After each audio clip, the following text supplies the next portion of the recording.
ጤና ይስጥልኝ የተወደዳችሁና የተከበራችሁ የምናሉሽ ረታ ኢንተርቴይንመንት ተከታታዮቻችን በሙሉ እንዴት ቆያችሁልን?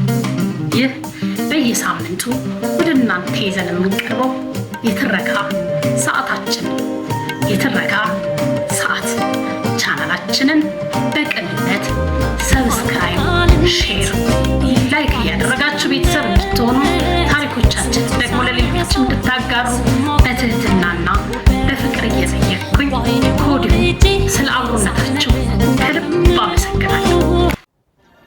ያልተነበበው አንባቢ አቶ ነጋሽ ባልቻ፣ ጸሐፊ አንዱዓለም አራጌ፣ የትረካ አዘጋጆች ያቀረብኩላችሁ ምናሉሽ ረታ ነኝ። ያልተነበበው አንባቢ አቶ ነጋሽ ባልቻ ክፍል 55 ነው። ነጋሽ በለጋነቱ አባቱን ቢነጠቅም አቶ መገርሳ በየነ የተባሉ ደግ ግለሰብ ፈጣሪ አልነፈገው። አቶ መገርሳ በፊት ከሌሎች አሰሪዎች ዘንድ በ5 ብር ተቀጥሮ ያገለገለው ነጋሽ ባልቻ ለአቶ መገርሳ በየነ የሚሰጠው ቦታ ልዩ መሆኑን የምናይበት በንግግሩ ሁሉ አብዝቶ ደጉ አባቴ እያለ ሲያወሳቸው ከአቶ መገርሳ ጋር በ10 ብር ተቀጥሮ ቢሰራም ግንኙነታቸው የአሰሪና ሰራተኛ ሳይሆን የአባትና የልጅ ነበር። እንደ ሰራተኛ አጠፋህ ብለው ከማባረር ይልቅ እንደ ልጃቸው ቆንጥጠው ያርሙታል። እንደ ሰራተኛ ደሞዝ እየከፈልኩ ነውና ከየትም አምጥተህ ብላ ከማለት ይልቅ እንደ አብራካቸው ክፋይ ለእርሳቸው ከተቋጠረው ምሳ ውስጥ ለነጋሽ ዘወትር አስተርፈው ያስቀሩለታል። እሱ በጥሪት በፈረጠመበት ሰዓት ቤት ሰርቶ ሊሰጣቸው ሲጣደፍ ሞት አጣድፎ ወሰደበት። ነጋሽን ስብና በመቅረጽ ሂደት ላይ የአቶ መገርሳ በየነ አስተዋጽኦ ከፍ ያለ ስለመሆኑ ሰርክ ይመሰክር ነበር። አቶ መገርሳ ማህበረሰባችን የተገነባበትን የመረዳዳት ልጆችን በኃላፊነት ወስዶ እንደ ራስ ልጅ መግራትና እንደ ወላጅ ሆኖ በኃላፊነት ስሜት ከወደቁበት ማንሳት የሚሉ እሴቶችን ኑሮ ለነጋሽ በተግባር አስተምረውታል። እናቱ ወይዘሮ አታቱ ገብረየስና አቶ መገርሳ በየነ በቤትና በስራ ቦታ የነጋሽ ባልቻን ህይወት ተስተካክሎ እንዲቆም የደገፉት ሁለቱ የህይወት ምሰሶች ሆነው በጉልህ ይስተዋላሉ። ነጋሽ ከአቶ መገርሳ በየነ በፊት የነበሩትን አሰሪዎቹን አያስታውሳቸው። ወይዘሮ ጅቡቲም ያልተጻፈ ነገር ግን ማህበረሰባችን ለዘመናት የሚመራባቸውን የመደጋገፍ ድጋት አንድም ቀን ፊታቸውን ሳይቋጠሩ በደስታ ነጋሽን የመመገብ ኃላፊነታቸው እንደተወጡ አይተናል። ነጋሽም በዚሁ የማህበረሰብ ህግ በመመራት ራዲዮ ለአዲስ አበባ ብርቅ በነበረበት ወቅት 30 ብር ሆጭ አድርጎ መግዛት ለወይዘሮ ጅቡቲ አበርክቷል። ወይዘሮ ጅቡቲም ውለታ በማይዘነጋው ወጣት ስጦታ በደስታ ወብርተው መርካቶ ውስጥ ባሏቸው ወዳጆቻቸው ዘንድ በመዘዋወር የገዛላቸው የከበረ ዕቃ እያሳዩ መርቀው እንዳስመረቁት ቀደም ሲል አይተናል። በዚህም ነጋሽ የተከፈለውን ብቻ ሳይሆን ያልተከፈለውንም ለመክፈል የተዘጋጀ ወጣት ስለመሆኑ የመጀመሪያ ፍንጭ ሰጠ።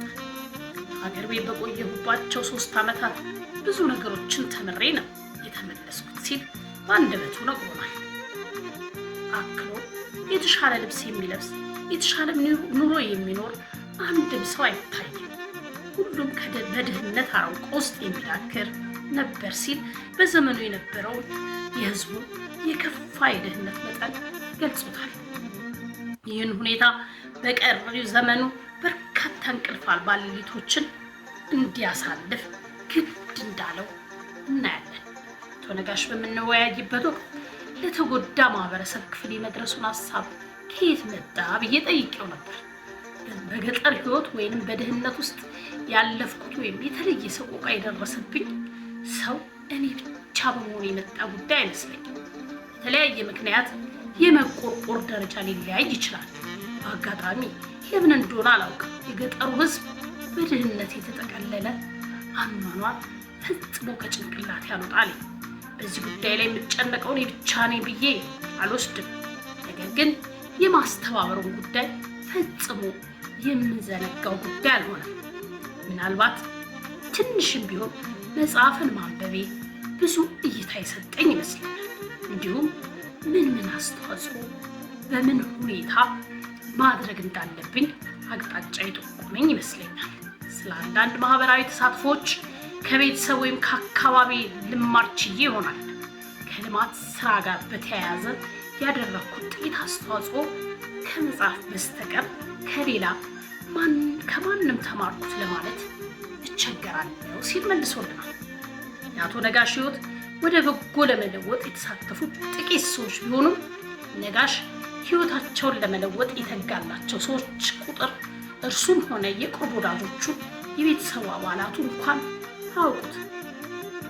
ከአቶ ነጋሽ ህልፈተ ህይወት በኋላ ብዙዎች ህይወታቸውን ለመለወጥ ያደረገላቸውን በጎነት በሚገልጹበት ሁኔታ ነው ቤተሰቡም ሆነ የቅርብ ወዳጆቹ የተሳትፎን መጠን መረዳት የጀመሩት። ከአቶ ነጋሽ ህልፈተ ህይወት በኋላ ከ170 በላይ ከሚሆኑ ሰዎች የተሰበሰበ አስተያየት እንደሚያመለክተው አንባቢ ልብ እንዲለው አስተያየት ሰጪዎቹ ሳይነጋገሩ ብዙዎች ተያይተው እንኳን የማያውቁ ሲሆኑ የተጠቀሟቸው ቃላት፣ ያሰፈሩት ሀሳብ ተመሳሳይነት በጣም የሚያስደንቅ ነው። ሁሉም ማለት በሚያስችል ደረጃ ትንሽ ሀብታም ድሃ ሳይል የሚለውን አገላለጽ ተጠቅመው እናገኛለን። ሁሉንም ትህትና በተሞላበት በእኩል አይን ማየት በጣም ለጥቂቶችና በመንፈሳዊ ህይወታቸው ከፍ ያለ ደረጃ ላይ ከደረሱ ሰዎች መጠበቅ ይቻል ይሆናል።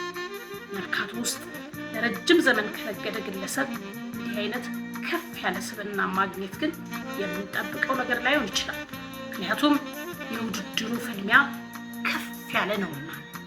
የእኔ እድገት ጥቅምና ከፍታ ያለው በሌሎች ህይወት መቃናት ውስጥ ነው።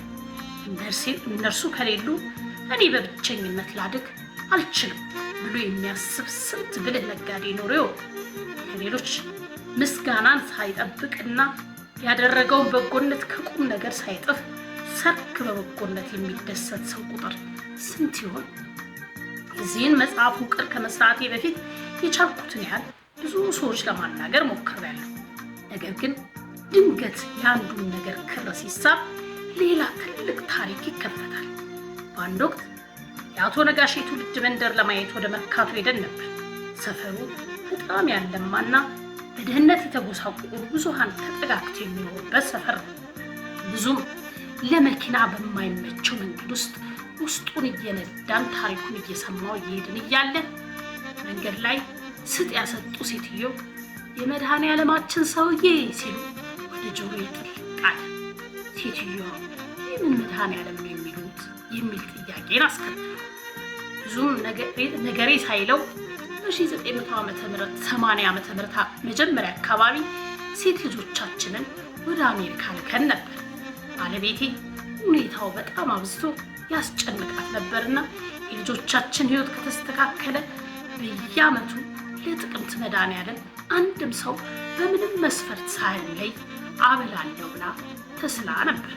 ከዚያን ጊዜ ወዲህ ለ30 ዓመት ገደማ አሁን ትምህርት ቤት ያደረግነው ቤታችን በየዓመቱ ሙሉ ቀን ተከፍቶ እኔና ባለቤቴ በግራና በቀኝ ቆመን ሰፊ ዝግጅት በማድረግ እናስተናግዳለን። የዚያን ቀን ከቤተ ክርስቲያን የሚመለሰው በዚያ የሚያልፈውም ሆነ በኑሯቸው በጣም የተጎዱ ሰዎች ሁሉም በእኩልነትና በክብር ይስተናገዳሉ። አንዳንዶች ለረጅም ጊዜ ስጋ በልተው የማያውቁ ምስኪኖች ጭምር ይገጥማል። ያጡትን ነገር በዚያች ዕለት እንኳን በማግኘታቸው ደስ ቢለንም ብዙሃኑ ወገናችን የሚወጣውን የንዋ ቀበት ስናይ በጣም ልባችን ይሰበራል። ለማንኛውም ቅድም ሴትዮዋ የጠቀሱት የመድኃኔዓለማችን ሰውዬ ያሉት ከዚህ የተነሳ ይመስለኛል። እንግዲህ እርሳቸው ዝግጅታችን በየዓመቱ ከሚታደሙት ወገኖች አንዷ ይሆናሉ። አንዳንድ ጊዜ በጤና እክል ወይም በሌላ ጉዳይ እኔና ባለቤቴ ከሀገር ውጭ ከሆነን እግዚአብሔር ይመስገን ልጆቻችን እኛን ተክተው ሁሉንም አቅርበው በስርዓት ያስተናግዳሉ። እኛም በእውነቱ በጣም የምንደሰትበት ሰውን በየዓመቱ የሚጠብቀው ትልቅ ዝግጅት ነው ሲል አቶ ነጋሽ እንደዋዛ የረጅም ዓመት ብዙሃን የሚያስተናግዱበትን የበጎነት ስራ ነገረኝ። በዚያ ሰፈርም ስናልፍ እኒያን እናት ባናገኝ ኖሮ ይህን ታሪክ የምናውቅበት ሌላ መንገድ የሚኖር አይመስለኝም። አቶ ወልዴ ላቀው ስለ አቶ ነጋሽ የበጎ አድራጎት ስራዎች ስጠይቃቸው የተለያዩ ጉዳዮችን ካነሱ በኋላ አንድ ሐረግ አስቀመጡ። ነጋሽ ታሪኩ በጎነት ነው የሚል። ያልተነበበው አንባቢ አቶ ነጋሽ ባልቻ ለዛሬ ያዘጋጀንላችሁ የሚመስል ነበር። ቀጣዩን በቀጣይ ክፍል ይዘን እስክንገናኝ ድረስ ቸር ቆዩልን እያልን ቻናላችንን በቅንነት ሰብስክራይብ ያላደረጋችሁ ሰብስክራይብ፣ ላይክ፣ ሼር እያደረጋችሁ የጀግኖቻችን ታሪክ ለሌሎች እንዲዳረስ ምክንያት እንድትሆኑ በትህትናና በፍቅር ጠይቃለሁ። አበቃ።